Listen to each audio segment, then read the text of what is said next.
Right, it's time now for the final segment of our special coverage of Korea's free economic zones, and I have our Peter Bint here in the studio. Welcome back, Peter. Good afternoon, Sunny. So over the past 4 weeks, Peter, we've covered the strategies of 7 free economic zones in the country. What are we poised to talk about today then? Well, today we'll show the strengths of South Korea as a whole as an investment destination, especially in terms of the post-COVID-19 era, right? It is going to be the final part, and we'll touch upon the industrial strategy, how that's driven as well here. As a place to invest in, South Korea is a fantastic destination in terms of geographical advantages in its location, with easy access to the Asian market, a highly skilled workforce, and a convenient living environment. Located in the center of Northeast Asia, which is emerging as one of the world's top 3 economic regions, South Korea is a prime location for entering this burgeoning market. Right, what other merits does the country hold? Well, Korea is actually the first country in Asia to sign FTA agreements with the big 3, you could call them, the EU, the US and China. And having FTAs in place with more than 50 countries around the world, South Korea boasts an optimal business environment. And Korea's robust response in containing COVID-19 has been pretty cool as well. Right, I was just going to say that actually. Peter, what is the country's action plan post-pandemic, that is, with regard to enhancing its business environment then? Well, it's been seen as a very successful case, a good balance between keeping businesses going, but also keeping COVID-19 cases low, right, without shutting down the economy. And this has really provided stability to corporate investments and engendered trust among investors themselves. However, there are certain aspects of the free economic zones that need to be improved. It's not perfect. Compared to free economic zones in other countries, Korea does not offer corporate tax breaks that could greatly help businesses, while its incentive package is somewhat less robust. And there is the matter of state regulations which need to be addressed, and the difference among regions in terms of development needs to be narrowed. Hence, the Korean government announced its Free Economic Zone 2.0 2030 and articulated the vision and strategy behind it in October of this year. I see. Do tell us more about this ambitious initiative, Peter. Yeah, so to develop these free economic zones more into global industry hubs that spur growth through innovation, it's necessary to replace the development-centered growth model of the past with an innovation-centric one and expand incentives to companies that invest in technology and specialized businesses. Laying the groundwork to implement regulatory reform is vital for attracting investments to new industries. An additional $55 billion will be spent over 10 years by the government, and the goal is to attract 4,000 tenant firms and create 200,000 jobs. And those intentions come amid plans to foster new industries in the area, right, Peter? Yes, that's right. So industries that have great technological impact and economic impact and can also support a network of related businesses will be selected as key specialized industries. Individual 5-year development plans for each free economic zone have been drafted. What are the key specialized industries in the 7 free economic zones? Well, why don't we watch this report to find out? It was in 2003 when the policy to form free economic zones was first introduced as a way to develop Korea into a hub in Northeast Asia. The current development rate of the FEZ is 90%, which is much higher than the 60% in 2009. In recent several years, the number of companies, jobs, and sales volume increased more than 10% annually. There has been a lot of quantitative progress in the FEZ.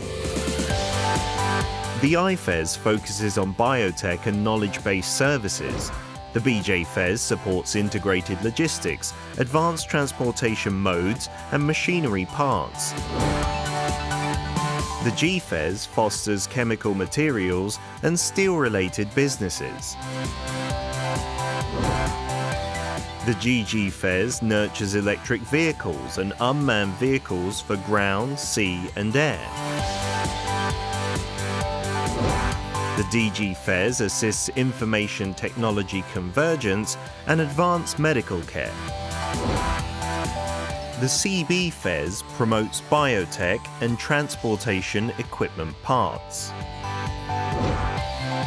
while the EFEZ cultivates tourism and advanced materials.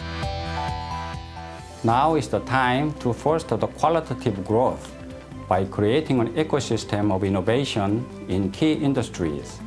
By doing so, the government aims to develop the FEZ as the global basis of new industries that lead innovative growth. Right, I see. So what benefits are in store for companies that invest in the free economic zones, Peter? Well, relocation benefits for all domestic and foreign companies that invest in these key specialized industries, unlike before where only foreign invested companies were provided with them. The ratio of local investment subsidies and facility subsidies will be increased, and an additional 10% will be added on top of that. In addition, in order to foster a global high-tech industrial cluster, development costs will be reduced in addition to allowing each zone to select regulation exemptions as they see fit and apply them by ticking off items on a regulatory exemption checklist. Priority screening will also be given to regulatory-free zones. Tell us a bit about the economic achievements thus far achieved at these zones, Peter. Yeah, so there are now 6,000 tenant firms as of 2018, and their combined sales amount to an impressive $91.6 billion, and they have contributed to creating 170,000 jobs. This is a big boost to the country's economic growth. And when you look at just foreign investments, there are 340 foreign invested companies producing a profit of about $27.5 billion in sales, and they have added 40,000 jobs as a result. It's quite impressive. Now, I hear, Peter, that 2 other cities have also been included in the list of free economic zones. Yeah, in 2020, the cities of Ulsan and Gwangju were designated as free economic zones, and they're expected to spur new growth engines in the future. So let's find out more about the free economic zones underway in Ulsan and Gwangju as they're set to open in January 2021.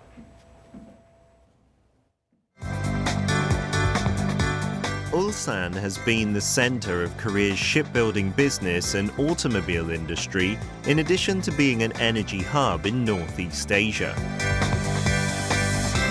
Leveraging the existing infrastructure of key industries such as automobiles, shipbuilding and petrochemicals, a new foundation for innovation industries will be established, and clusters for each industry will be formed to attract domestic and foreign investments. 울산 경제자유구역의 핵심 산업은 수소 산업입니다. 기존의 자동차, 조선, 석유화학 등 주력 산업과 연계하여 수소의 생산, 저장, 유통, 활용 등 전 주기적으로 연계 산업을 육성하고자 합니다. The Ulsan Free Economic Zone is comprised of 3 districts that include the Hydrogen Industry District, Electrogen Auto Valley, and R&D Business Valley. These districts will spur R&D, production and business support for the hydrogen industry.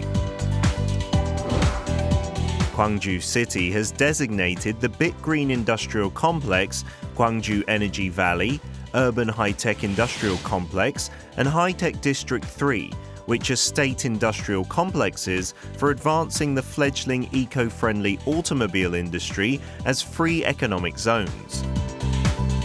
We expect free economic zones to stimulate economic growth in Gwangju. GRDP expected to increase by 12.3%, economic value added by 9%, and employment by 7.6% growth. In the coming years, the Gwangju Free Economic Zone will foster future automobiles, smart energy, and AI as key industries. To achieve this goal, a total of 4 districts, including the Future Automobile Industrial District, Smart Energy Industrial District 1 and 2, and AI and Convergence District, will be formed to attract investments.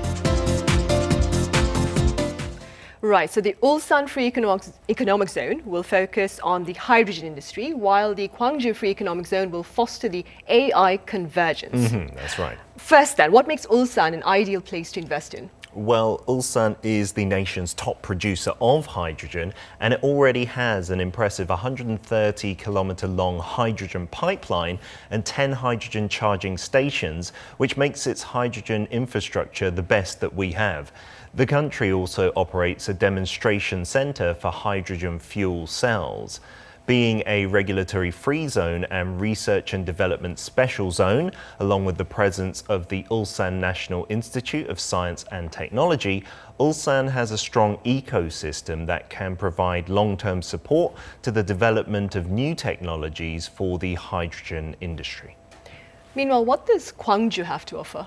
Well, it's already got industrial complexes that are focused on future automobiles, smart energy, AI, and more under development. So the region has the potential to produce tangible results in a relatively short period of time due to these current developments. And in cooperation with KEPCO, the Gwangju Free Economic Zone has signed MOUs with 61 companies in the field of smart grids and energy efficiency for them to become tenants in District 1 and District 2 of the smart energy industry. That is good to know. Now, Peter, it's been about a month, I think, since you started reporting on Yes. Korea's efforts to boost activity, economic activity within its free zones. What have been your thoughts while covering this topic? Well, it's great to see the free economic zones not doing too badly during COVID times and also getting really prepared for the future and what is to come. I must be honest, I hope there's more that are opened in the future, so you'll have me back to report on them. It would be a pleasure to have you back in the show. It has been a pleasure having you with us. Thank you, Peter. It's been a pleasure.